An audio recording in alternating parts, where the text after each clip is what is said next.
because they start out by telling you normal things, true things. But as you get older, teachers, family, friends, they start suggesting worldly motives. Go to school to get good grades, but get good grades to go to a good school. Ambition. My peers and I, we all believed this is what we were told. But what we did not say out loud to each other was that we were competing to get the fancy paper with the fancy name on top, the approved fancy name on it. Cal, Stanford, Georgetown, Yale. We wanted to get a good job, but we didn't want to admit it was to get a socially approved house with a socially approved car, maybe a socially approved boat if you're lucky. Because the world takes you by the hand and leads you to the treadmill of human respect, vanity, and ambition.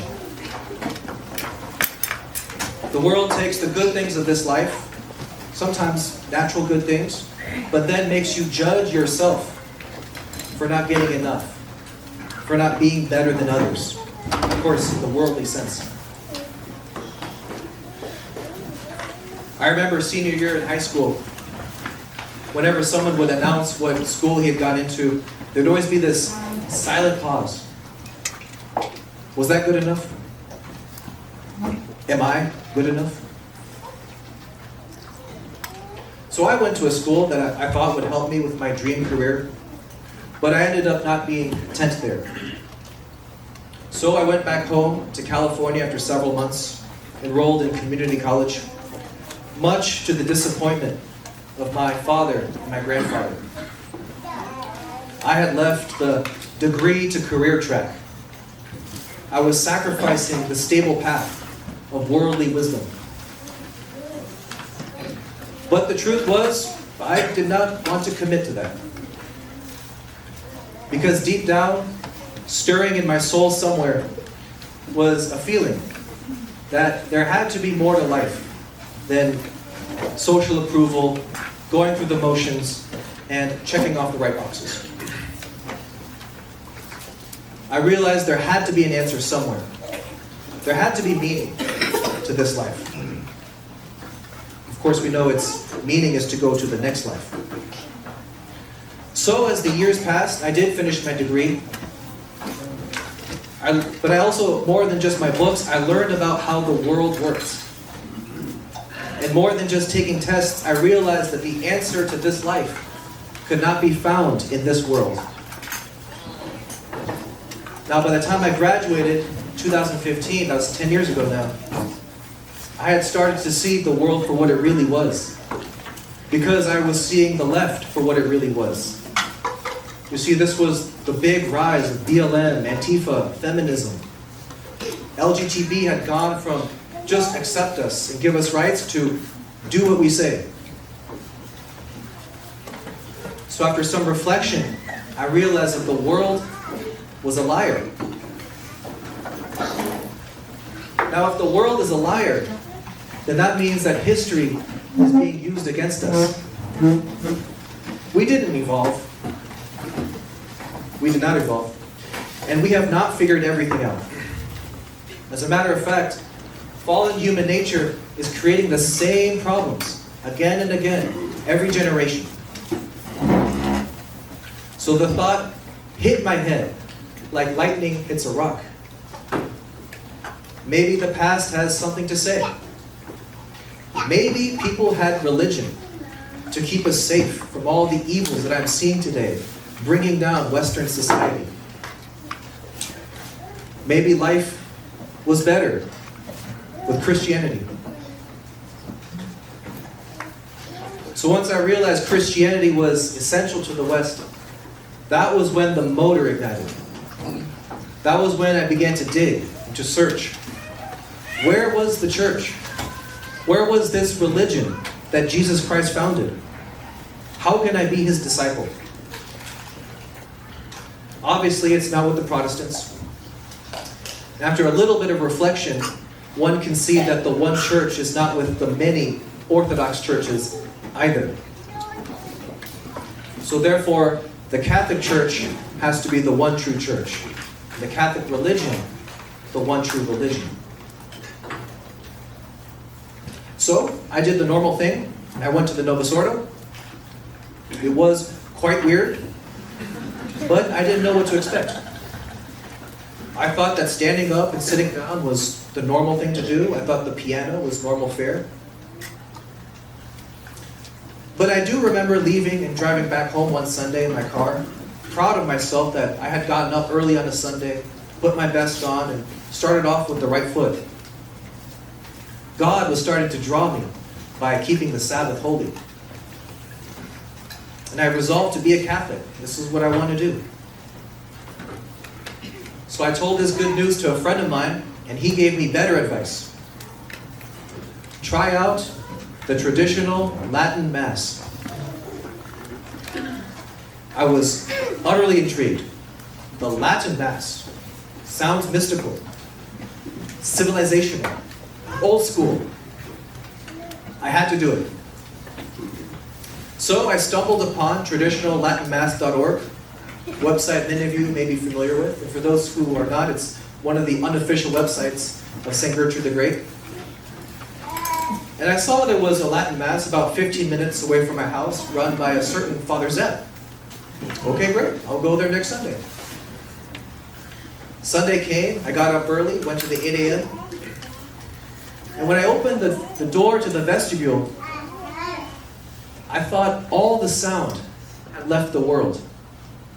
It was deafening, the silence. It was then that I realized that the Novus Ordo always began with chatter.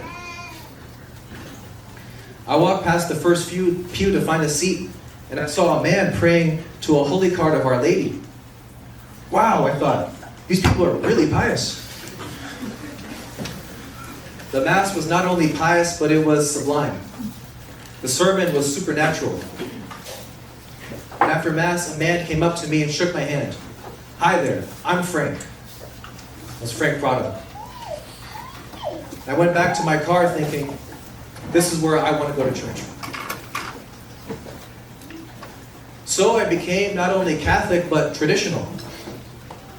I inhaled Catholic material as if my mind were breathing for the first time. I would drive to work, this time at the wine warehouse. I would listen to sermons and pack wine all day, listening to Catholic podcasts. I understood for the first time why the world was the way that it was. It was because it had unhooked itself from the Catholic Church. And even worse, many who say that they're Catholic have at least practically unhooked themselves from the Catholic truth. I learned so much, my head would spin sometimes. But those were the moments when Father Zapp would step in and make sure that I was equally building up the piety. He would always ask if I had been keeping up with the Rosary. As a matter of fact, he still asks me that to this day, as a priest. And I do credit the Rosary as well as Mass attendance with a large part for laying a stable, clean Catholic foundation to my soul. Because the Rosary is simple as we know, but it simplicity takes you straight to the heart of the Mother of God. That's why it's her favorite prayer. And I'm very grateful for that life lesson. Before long, the time came to be baptized. After a prayerful Lent, I entered the church on Holy Saturday and received my first communion on the next day, Easter Sunday. Thanks be to God, I was finally a Catholic. As time continued, the learning and, God willing, the piety, strove to increase in piety, I was happy, but there was still something missing. I got deeper into the faith, started reading about the saints, but I realized there was one piece that was left. I just wanted to give my life back to God. Now at first, the idea of the priesthood was very foreign to me. It was as if it was from another planet. But as the idea came more and more into my mind, I realized I couldn't keep pushing it away, especially if it was God's will. God's will be done.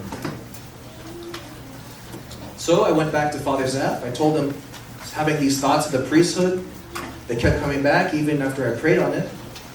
And of course he told me to visit the seminary, to see what it's like. And I expressed my fear to him. I said, Father, how can I do it? How can I be a priest for my whole life? How can I make it? His response was as profound as it was simple. There will be graces. There will be graces. That is to say, God will do it, not I. Because our Lord said, you have not chosen me, but I have chosen you. So I went to visit Most Holy Trinity, which at that time was in Florida. When I got to my room, I turned off my phone, shoved it in the back of the desk, and just decided to go with the program. Just see what this is. Turn off the outside world. And that first day felt like an eternity. It was not because things were slow, but rather because everything was measured. There was this moderate but ceaseless progress throughout the day. Like the sound of the waterfall in that quiet stone courtyard. I remember confiding all this to Bishop Sanborn, and he said, you're still getting used to Catholicism, but here you're seeing super Catholicism. And if you know the way he speaks, I can still hear his delivery in my mind. It always makes me laugh. Well, overwhelmed or not, at that time, I had another crazy thought, one that my slow, pensive nature was not used to. If this was for me, then I had to act now. I had to strike while the iron was hot. I wasn't getting younger. I'm still not getting any younger. If I failed, well, then I tried. But if this was God's will, then I had to take this chance. So I did. I entered the seminary, met Father Brugman. He was a mentor to me in my first year. Practiced the disciplines, followed the rule, daily Mass. And through thick and thin, the Rosary was very helpful. Among the Mass and spiritual direction, it was one of the anchors between classes, trials, moving the seminary, and yes, even temptations to doubt myself and to quit. But Providence was there every step of the way. And it was even there earlier this year when I made the decision to turn down a teaching career at the seminary and return to California to help Father Zapp in his older age and to help Father Larrabee with the growing parishes, which have grown almost exponentially since I entered seminary. And after I returned, my godfather called me one day. We had to talk about something in his life, but after that he told me how remarkable Providence was. I said, what do you mean? He said, it's just, I can't get over the fact that some random guy just came off the street, asked to get baptized, and 6 years later he's preaching to me, giving me life advice. I said, yes, that is rather providential. But all the credit and all the glory go to God and the Blessed Mother. And that's what I would say to anyone, both in their day-to-day spiritual life, but also for anyone who's at a crossroads or is having some sort of crisis. Pray the Rosary and be open to God's will. We have to be open to the possibility that God's will lies outside of what we see today. God draws us step by step. So if you are discerning a vocation, pray to Our Lady for the graces to enter the vineyard. Because at the root of everything in the spiritual life is, as His Excellency said, the fiat that Our Lady gives to God. That is precisely why that is the first mystery of the Rosary.